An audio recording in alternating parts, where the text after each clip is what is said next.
Hello everyone, this is Jeff and Lorena with Back to Country, and today it is a beautiful chilly morning.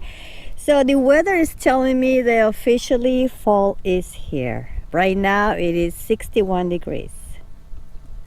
And ain't that something? After all this heat and everything, it's nice to be getting some cool mornings, cool nights. Lets us shut the generator off longer, use less fuel. That's always a good thing. So it's another Wednesday, and we're here to give you another update of what's been going on. First thing we got to tell you is this is not a mechanic channel, and Not I at am all. not a mechanic. Not at all. And this is not an excavation channel, and I'm not even a heavy equipment operator. Nope. But what this is a homestead channel, and if you know anything about homesteading, well, homestead is about an ever-increasing level of self-sufficiency, which basically means the more you do yourself, the better off you'll be. So we continue to grow and develop and learn new things, whether we want to or not.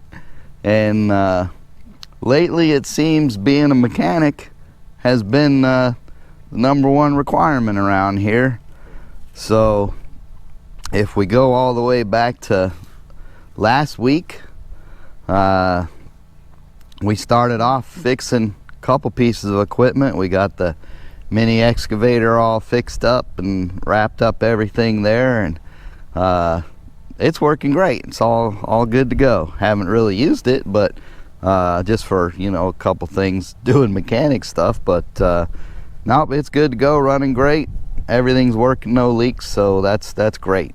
Then we worked on the tractor, and the tractor, we got that cylinder put back together, got her reinstalled. It was a bit of a bear, but we got her done. And it's working great, no issues. No issues.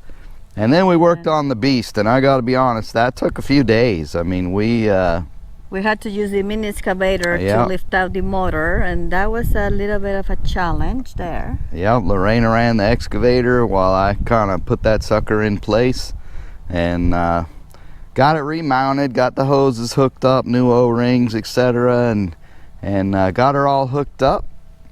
Then we went to start the thing up, and click, click, click. Thought it was dead batteries, charged the batteries up, click, click, click. Turned out that the starter had been sitting a while, and I don't know if it's dirty or what, but it was just sticking. So I took a pair of jumper cables and kind of gave it a little help, got it spinning, and then engaged it, and running it through a few times. It seemed to be working fine now, so she started right up once we got through that mess. And then I found a leak on one of the fuel lines, was leaking a little diesel, so had to pull that off and replace an O-ring, and got that back together. And then we greased the whole thing, went through about, I don't know, 3 tubes of grease. Yes. I think, lubing that thing up. It's got a lot of lubrication points, and topped off all the fluids and everything.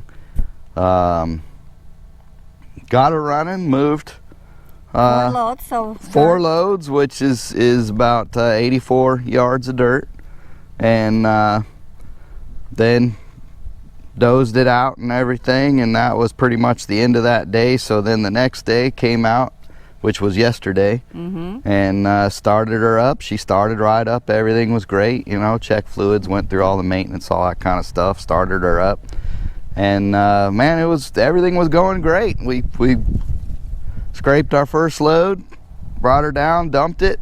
And then I was waiting for him to come back because I was recording, and then I said, wait a minute, something happened. So I came down here, and sure enough, he said, no more. I was like, oh no, what happened? I started to make my turn to head back up the hill, and all of a sudden the steering just disappeared. I had no steering at all. So I shut her down, backed her up best I could to get it out of the road, because I knew I was going to have to get out of here, because when I looked over my shoulder, I could see down there was a small hose that was just spraying hydraulic fluid out, and it was one of the steering lines. So I looked at that steering line, and it was pretty corroded, or, well, I don't know if corroded is the right word. It was had a lot of cracks in it. You know, it was really aged. Could have been original. I don't know. This is 70s piece of equipment, so I hope it wasn't the original, but still, it was old, had a lot of cracks and everything in the rubber on the outside of it. So then I looked and saw there was a couple other steering hoses that looked the same. So we pulled all 3 hoses off and headed for town. Well, you know, anytime you head for town, that's a major ordeal. You know, I gotta hitch the horses up to the wagon and everything and plan our trip.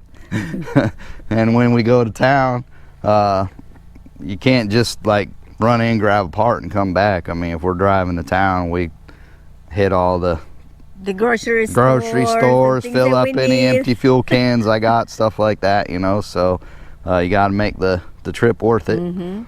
And so we went to town. By the time we got back, it was like 4:30 already. Yeah, we were starving, so we had picked up some Chinese food in town and came back and ate dinner, and that was pretty much it for the day. So today, cross our fingers. Today we're back at it. Today we're gonna install those hoses and get back on it. Hopefully everything goes good after that, and we can continue moving dirt. We're, you know, with that 5 loads, that's 105 yards of dirt we moved, and that barely put a dent in what we need to do here to get this road ready. Yeah, because you got a phone call from the metal company, and what did they say? Yep, they right now they're projecting the 30th for delivery of that building, and of course we're not ready, but we will be.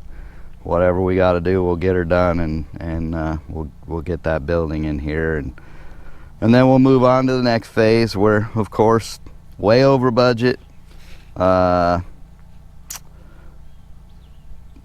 behind schedule, and way over budget. That's pretty much pretty much the run of it. So what do? You know, that's kind of the reality of life, not just homesteading, but life. You know, stuff happens. Stuff don't always go your way, and all you can do is work through it, and that's exactly what we're doing. So no, everything is pretty, you know. We had to give you the reality of, you know, that things are happening. That's right. We're not going to just send you unicorns and butterflies, or rainbows, unicorns, butterflies, all that beautiful stuff. That's not what we're about. We're keeping it real here, and showing you that things get in the way. You know, like I say, we're a homestead channel. We're doing it ourselves, and we're doing, I mean, so far we've done everything ourselves. One time I tried to hire out some help, and it didn't go well. The dude didn't. He said, yeah, I'll do it, and then he never showed up. So that was the last time I tried to even hire somebody. Yes. So that didn't work out. Yeah, we just keep doing it ourselves, and I think the way money's going and everything, we're going to keep doing it ourselves. I got to look at this slab and how we're going to do that, and the more I look at it, and the more we're overspending on everything, I think, you know, I don't have a choice. I got to do some of it myself, so I'm going to have to work that out. And but I'm not even talking to a concrete contractor until I got this road done, because right now I can't get trucks in here anyway. So until I got a solid road that I can get trucks in and out on, which means it's got to have the proper slope, and I got to get some rock on top of it, so that, because right now if it gets wet, I mean, my truck, I got to put it in 4-wheel drive to get up the hill. It gets slick. So if we don't put rock on it and everything, ain't nothing getting in and out of here. So that's that. Oh, another update. Finally, we got rain, and so we collected around 100 gallons, right? Yeah, a little over 100 gallons we put in the tank, so that's always a plus. Yes. So it's a blessing. We're doing good on water. I don't know what we've got in there, about 4,700 gallons roughly, I think we're at about. So plenty of water, we're doing good. And of course, Whiskey, he's Ready to go for a walk. waiting to go for a walk. He is ready to go, being a good dog, just sitting here while we chat with y'all. But lots of footage, so if you continue on with this video, lots of footage of the different things we just discussed. And that's pretty much this week's update. So as always, appreciate y'all stopping by the channel. Love the support, appreciate the comments, and you know, stick with us, keep staying with our journey, and we'll keep putting out content. Hopefully it'll get more exciting with time as we progress, but you know, this is how it is. This is reality. So stick with us. Don't forget to like and subscribe, and we'll see you on the next one. God bless you and be safe. Adios, amigos. Hey folks, working again on this on the mini cylinder now, getting it put back together. So we repacked this a few weeks ago, put it on, and it leaked. And the reason it leaked is because the kit that I got had the wrong seal. This is the correct seal that goes in it. This is what was in the Chinese kit, so just the wrong seal, didn't fit right, and it leaked. So we're putting the correct stuff in there now. This basically goes on the inside, and you got a flat side and then a sealed side, and this holds the pressure. So when the fluid pushes against it at high pressure, it actually pushes it tighter against the rod. So the way that it goes in is towards the inside or towards the rod. So we're working on putting that in right now. So that will teach you a lesson. Never order Chinese stuff, because it's not the correct one. Hit or miss. It was a lot cheaper, but in the end probably ended up costing us about the same, buying extra parts and dealing with shipping and all that. So we also got this spacer that goes in there, and it's just not fitting right. So I'm going to put the spacer in after the seal and see if that helps, makes it a little easier. There, that goes good. Okay. Except now we got to pull the seal up to get the spacer in behind it. Anyway, this stuff isn't really that hard to do.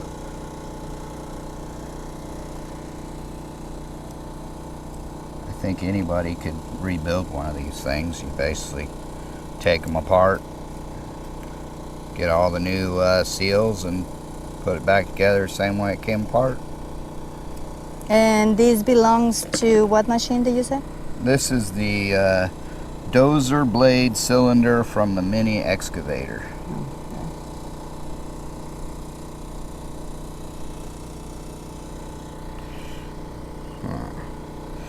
So we do have a problem just getting enough space to get this spacer in. There we go. Got to pull that seal up real tight against the top. So you can have little challenges like that when you're working on this stuff, and to me the secret is don't get excited, slow down, look at what you're doing, and just analyze what's the problem and what's the solution.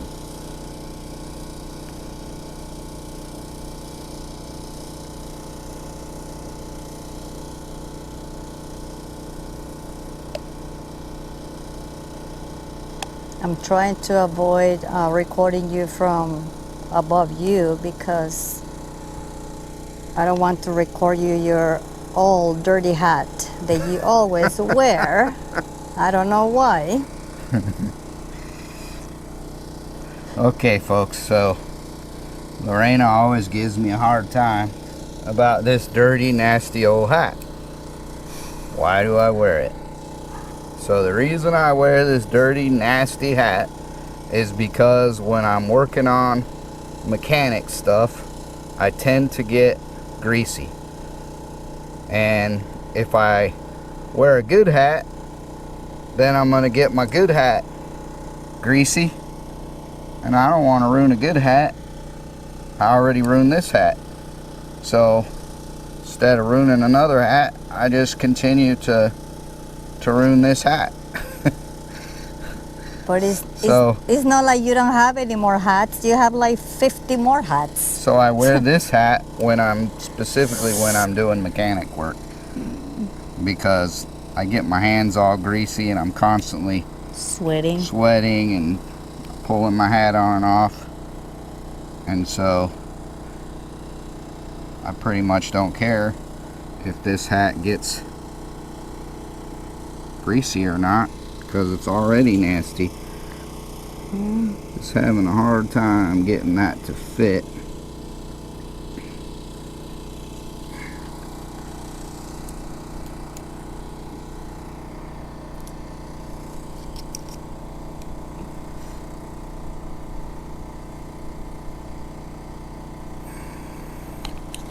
There we go. You got it?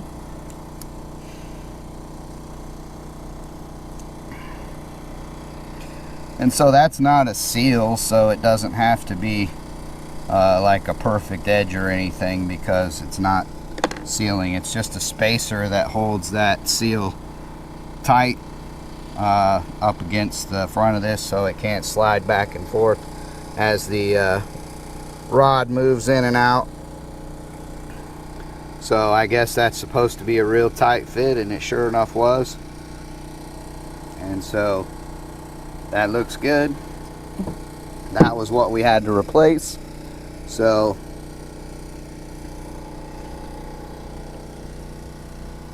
what's next? Put a little bit of grease on those seals. What kind of grease are you using? Let's see. Oh, this is just axle grease, any kind of grease. I'm just lubing them up so they slide together good.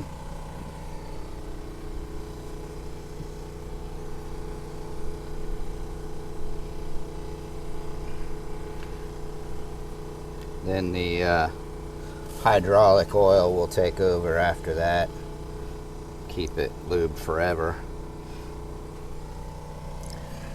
We are so sorry for the background noise. We have our generator running because, you know, it's hot, so we need to run the air conditioner. And more because Whiskey, our dog, is inside and he needs to be like a king. He's definitely like a king, that's for sure.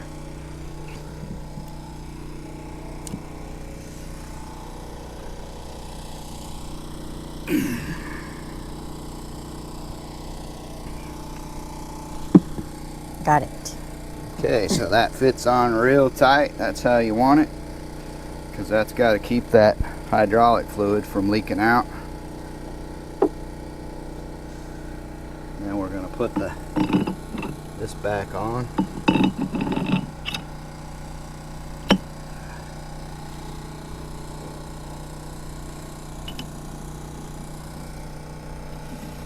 And of course that's a huge nut that goes on that.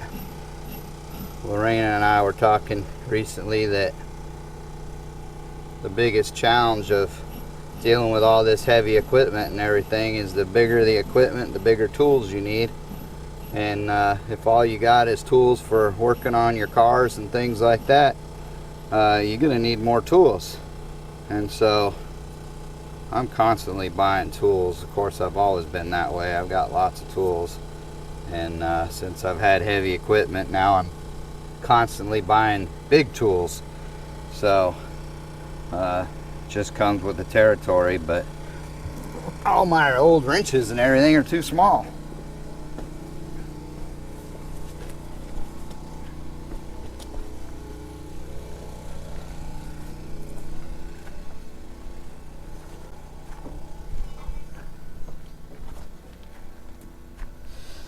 So I'm just bringing this over here and setting it on a pipe. Here I put this long bar through just to hold that, so I got something to hold it while I tighten the nut. But I guess I left my wrench in the shop.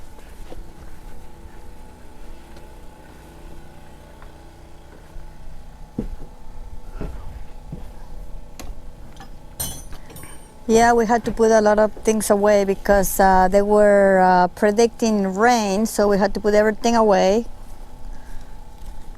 And it didn't rain. A little drizzle, it was a joke. So here's one of my newest redneck speed wrenches. This is a 24-inch crescent wrench from Harbor Freight that I recently purchased for, because I think the next biggest size I got is like a 15-inch or something, and it was never big enough to do what I needed to do, so I bought this big thing. And that should be good.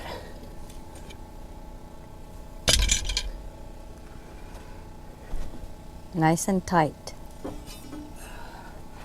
So we torqued that down on there. Now we throw the cylinder back together.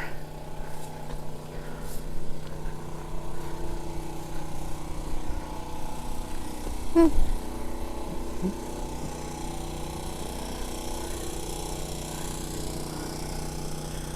I like to put a little hydraulic fluid on these before I throw them together, just to mainly lubricate it a little bit so it'll slide together easier. Of course, the challenge is to lubricate it a little bit and get it together without dropping it. Oh man. Well, what happened? I forgot a piece. I just remembered that this has a big metal piece that goes on it that is not normal in any of these cylinders. This is the only one that has it, so I gotta take it back apart and put another piece on it, and it's part of the adventure. We call that, again, Murphy's Law. But no big deal, I guess. Okay, so we tore this back apart, took the piston back off. This is the part that goes on there, and it's just a big steel collar. I don't know if this is a limiter, which limits how much the piston can come out, or if this is to strengthen and provide, you know, more strength and support to it. Not really sure, but we forgot to put it on, so now it's on.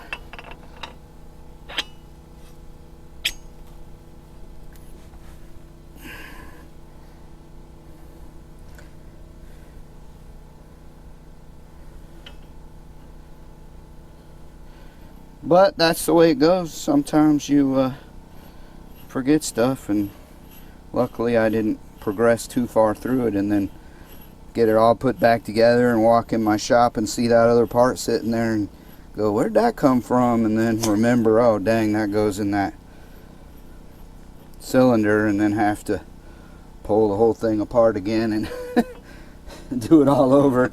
So that would be a disaster. at least we remembered it before we got past the point of no return.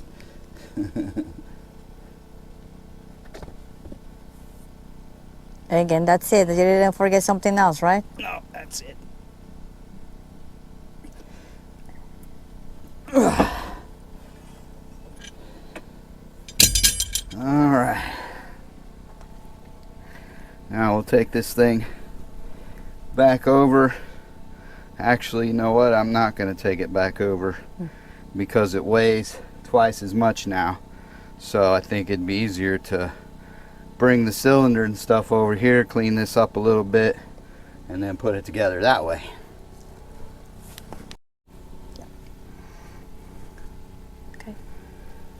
Okay, so we brought the cylinder back over here. I'm just kind of wiping this down right now. That's one of the challenges of doing field work, so to speak. You're not, you know, in the shop. And out here in East Texas, this soil is called sandy loam, and it's a very fine sand, and so it tends to get into everything. And so I try to keep everything as clean as possible so that it's not full of sand, because get some sand into your cylinder and over time that's going to work like sandpaper and wear out your seals again, and it could even do damage to your piston and things like that. So definitely got to try to fight that sand and keep it out of stuff.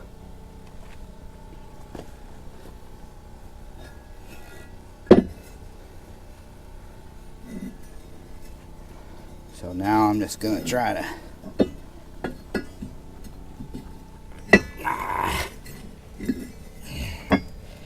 Okay, I made that mistake before where I had a tissue in my hand, one of these paper grease rags, and then I get it stuck inside the cylinder when I'm trying to put the piston in there, and then I gotta pull it apart to get the dang paper out, and it's just a mess. Okay. But then the problem is I get my hands dirty, and then I get the part dirty. It's a never-ending battle. It'll be nice when we get the shop built, and then we'll have a clean place to work. Which is going to be pretty soon. I sure hope so. Let me finish getting this cylinder together and get this excavator back in business.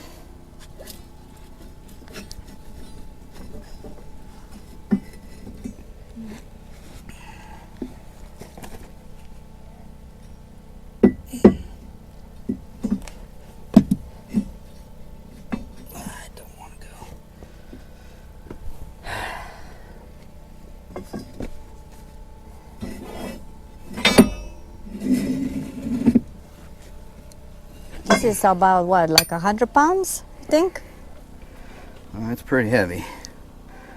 I haven't weighed it, but it's, I'd say 75 pounds at least. Oh yes, it's going.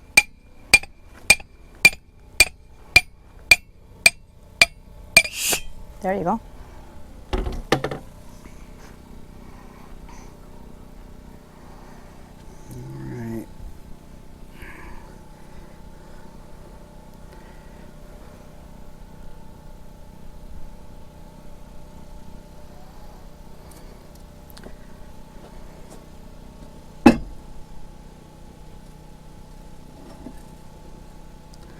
Alright, so next thing we got to do is screw that collar back in, and then we'll get this thing back mounted how it goes and hook hoses up and everything else, and we'll be back in business. Alright, so we got it back together. Now's the moment of truth. We're going to test this baby and see if it leaks. So hopefully we did it right.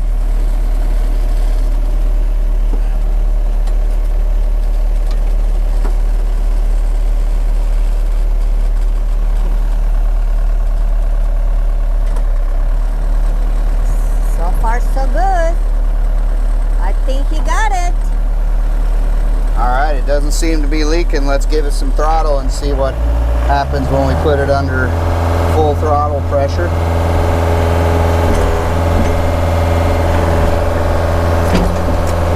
Yay! Yes?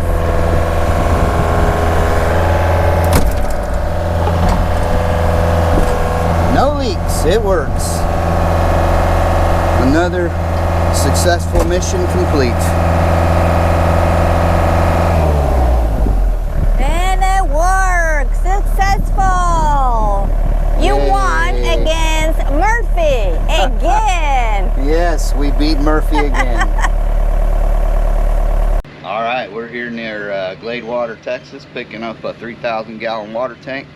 And a little bit of a challenge here. We're gonna roll this sucker across the lawn here and up some boards and onto the trailer. So let's hope nothing goes wrong. Just get in the middle, just watch us. If it starts getting out of hand, just kind of plant that in the ground and break that thing. Ready? Yeah. All right, let's let it go an inch at a time or 2 inches. Like Yeah. one inch. Yeah, just a little bit at a time. Yep. All right.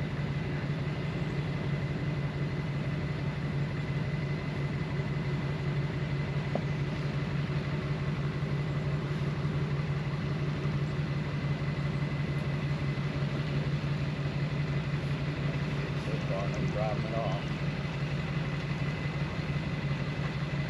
We're doing it as safe as we can. That's important. Yeah, you'll want to get out of there because you're Yeah. going to get trapped between the trailers. We're good now. Yeah, I don't think it's going to run. I think it's actually pretty light so far.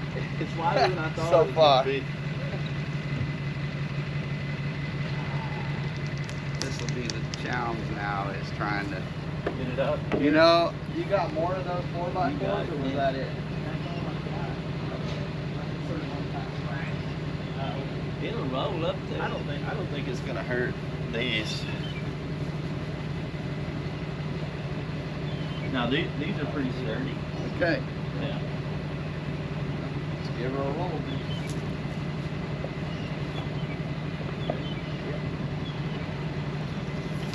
Oh, I was wrong. It's lighter than I thought. All right. Somebody get around the backside.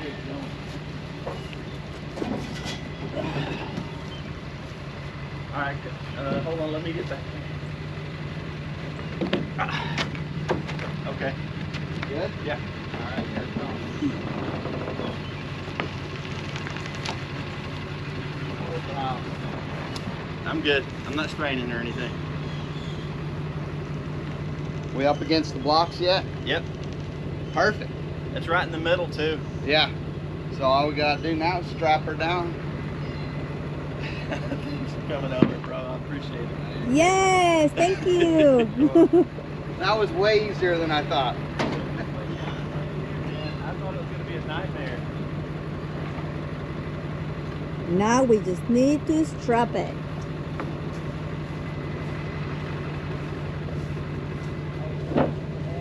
Yeah, that was easy. Oh, I was worried, man. Better safe than sorry. I think the hard part was just backing your trailer up in here.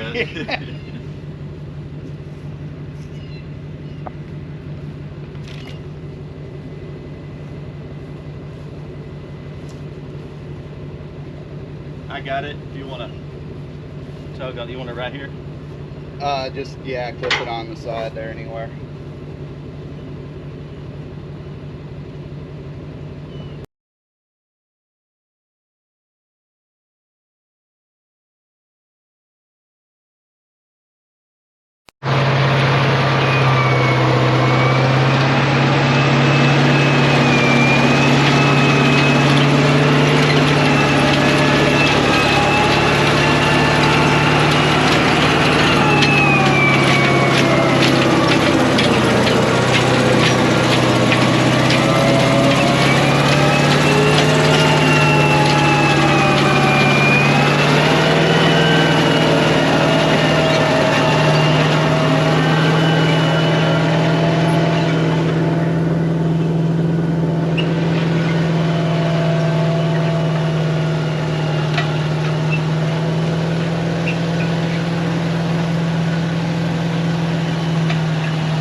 Hey folks, thanks for sticking around and watching to the end of the video. We appreciate your interest and your support. As always, God bless. Stick with us. Thanks for joining our journey, and we'll see you on the next one. God bless you and be safe. Adiós, amigos.